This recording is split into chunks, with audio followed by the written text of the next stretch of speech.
আল্লাহ পাক কলম সৃষ্টি করে তাকদীর লিখেছেন। অতএব তাকদীর নিয়ে প্রিয় ভাইয়েরা বিচলিত হবেন না। আপনার তাকদীরে যা আছে আপনি পাবেন, যা নাই কোশ্চিন কালেও পাবেন না, ফুল স্টপ। আপনার তাকদীরে যা আছে আপনি পাবেন, না পেয়ে আপনি দুনিয়া থেকে যাবেন না, ফুল স্টপ। আর আপনার তাকদীরে যা নাই সারা দুনিয়ার মানুষ মিলে আপনাকে দিতে পারবেন না। এই চিন্তাটা আগে মাথার মধ্যে সেট করেন। এই চিন্তা যার মধ্যে ইনস্টল করা আছে সে আত্মহত্যা করে না কখনো, সে হতাশ হয় না কখনো, সে ভয় পায় না, আল্লাহর পরে চলতে গিয়ে পিছু পা হয় না, সে জালেমের সামনে মাথা নত করে না। যার মাথায় এই চিন্তা আছে যে আল্লাহ যা লিখেছেন এটা হবে, যা লিখেন নাই সারা দুনিয়ার মানুষ মিলে সেটা হবে না, সিম্পল। এর মধ্যে আল্লাহ পাক পরীক্ষায় ফেলবেন, ওই বিষয়টা ডিফারেন্ট। আমি অবশ্যই তোমাদেরকে পরীক্ষা করব ভয় দিয়ে, ক্ষুধা দিয়ে, সন্তানের ইন্তেকাল দিয়ে, ফসলের ক্ষতি দিয়ে, সম্পদের ক্ষতি দিয়ে আমি পরীক্ষা করব। কিন্তু যারা সবর করবে এবং যারা এই কনসেপ্ট রাখবে ইন্না লিল্লাহি ওয়া ইন্না ইলাইহি রাজিউন, এদেরকে আল্লাহ পাক প্রশংসা করেছেন, ইনশাআল্লাহ এরা সফল হবে।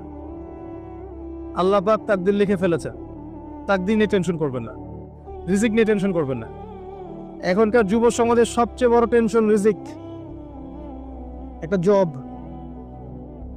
একটা ভালো জব, একটা ভালো ব্যবসা, সে সিকিউরড লাইফ চাচ্ছে। রিজিক নিয়ে চিন্তা করবেন না। আপনার কাছে যে রিজিক আছে এটা আপনার কাছে আসবেই ইনশাআল্লাহ। হয়তো সময় লাগছে কিন্তু আপনার কাছে আসবে ইনশাআল্লাহ তাআলা।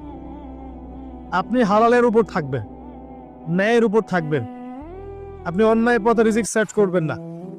আপনার তাকদিরে যে রিজিক আছে আপনার কাছে আসবে ইনশাআল্লাহ। এবার আসেন, আল্লাহ পাক এরপরে সৃষ্টি করেছেন মহাবিশ্ব, এই পুরো মহাবিশ্ব। তাকদির লিখার পরে মহাবিশ্ব কয় দিনে? ফি সিত্তাতি আইয়াম, 6 দিনে। মাত্র 6 দিনে আল্লাহ পাক পুরো মহাবিশ্ব সৃষ্টি করেছেন।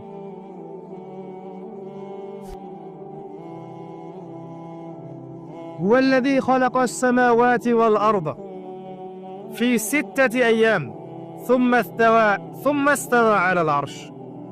সূরা হাদীদের মধ্যে একটা আছে, তিনি সে আল্লাহ যিনি এই মহাবিশ্ব সৃষ্টি করেছেন 6 দিনে, এরপরে আরশের উপর সমাসীন হয়েছেন।